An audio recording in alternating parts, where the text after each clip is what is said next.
Base naman po sa ating latest tropical cyclone threat potential forecast, magpapatuloy pa rin po ang pagkakaroon ng mga weather disturbance sa may silangan ng bansa hanggang sa mga unang araw po ng Setyembre. At alam naman natin kapag meron po tayong mga weather disturbance dito sa may Philippine Sea, ay posible pa rin ito maghatak ng southwest monsoon or habagat kagaya ng ginagawa sa ngayon ni na bagyong Saudel at dating bagyong Atsani.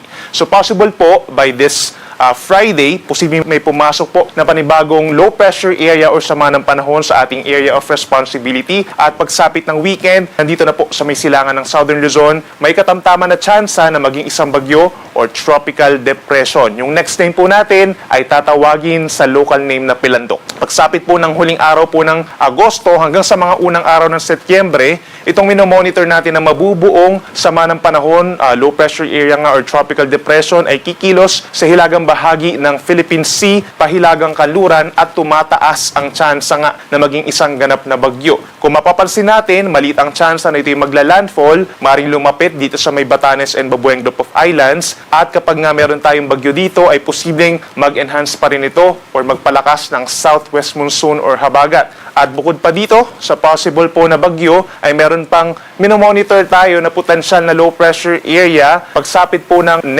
later next week, papasok siya ng PAR as a low pressure area. Maliit lamang ang tsansa po na maging bagyo. Subalit, patuloy natin i-monitor yung kanyang movement once makapasok ito ng PAR. Posible pa mabago yung senaryo natin regarding these two weather disturbances, kaya laging magantabay sa ating updates.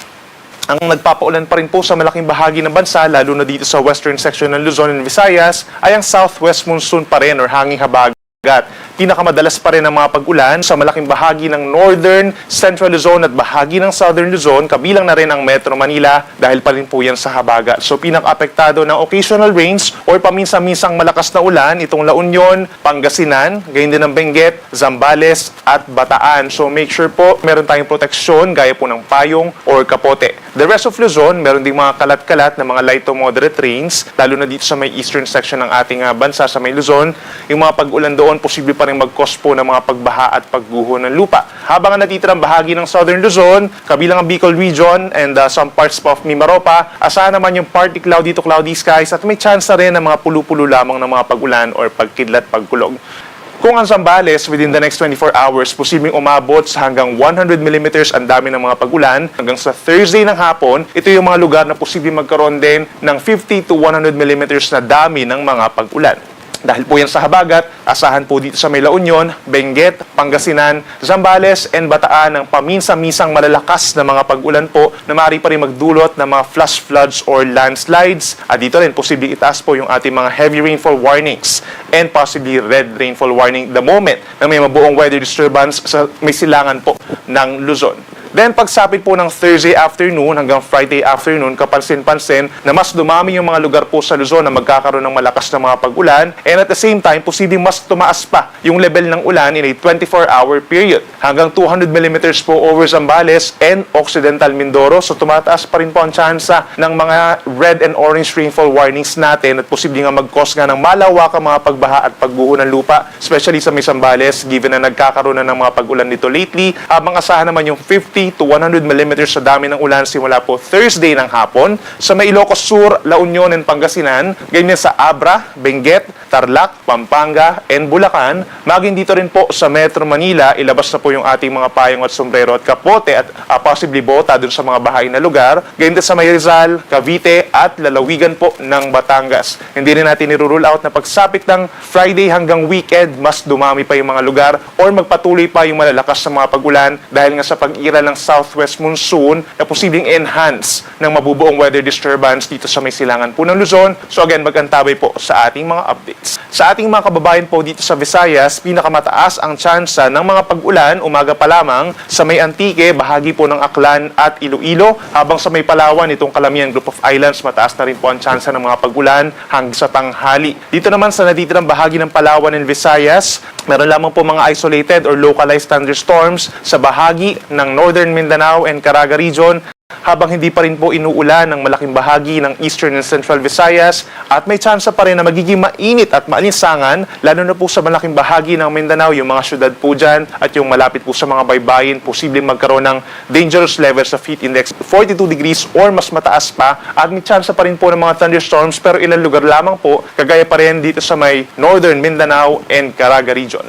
Para naman po sa lagay ng ating panahon pa simula po sa Thursday, that's August 27, hanggang sa last weekend of the month of August. Asahan pa rin natin pagsapit ng Thursday halos katulad ng weather conditions as the day of Wednesday. So asahan pa rin po malaking bahagi ng Northern and Central Luzon, Metro Manila, Calabarzon, and Mindoro provinces magiging maulap at sasamahan din po ng mga pag-ulan. Pinakamaulan nga dun sa mga pinakita nating lugar po dito sa may parting La Union, Benguet, Pangasinan, Zambales, and Tarlac and Bataan na magkakaroon po ng occasional rains or paminsan-minsang malakas na pag-ulan. Metro Manila pagsabit ng Thursday, generally light to moderate rains. Pero pagsabit po ng Friday and Saturday, yung mga napansin natin na lugar na pagsapit po ng Thursday to Friday, magkakaroon nga ng mga significant rainfall o delikadong mga pag-ulan, ay posibleng magkaroon nga ng occasional rains, maaari tayo magtaas sa mga heavy rainfall warnings and rainfall advisories, kabilang na dyan ng Metro Manila. So please make sure po, sa araw ng Friday and Saturday, kung meron kayong mga lakad, i-consider po nyo yung magiging malakas na mga pag-ulan, yung ating mga outdoor activities, kung meron tayong mga special occasions po, please consider na magkaroon tayo ng shelter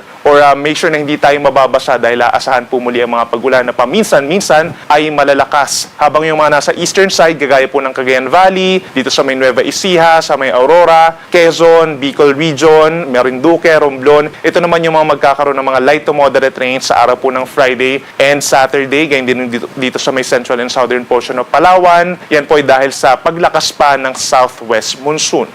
Pagdating po sa Visayas, pinakauulanin pa rin ang lalawigan po ng Antique, Southern Iloilo, itong western portion of Aklan, yan po ay dahil sa southwest monsoon, lalo na sa araw ng Friday and Saturday. But from Thursday to Saturday, for the rest of Visayas, asahan naman ang bahagyang maulap in general at sasamahan niya ng minsan lamang na maulap na kalangitan. And again, maliit pa rin ang chance sa ilang lugar dito sa may central and eastern portion of Visayas, ganyan din dito sa may Negros Oriental and Siquijor. Magiging mainit at malinsangan, lalo na sa tanghali sa kabila ng malakas na southwest monsoon.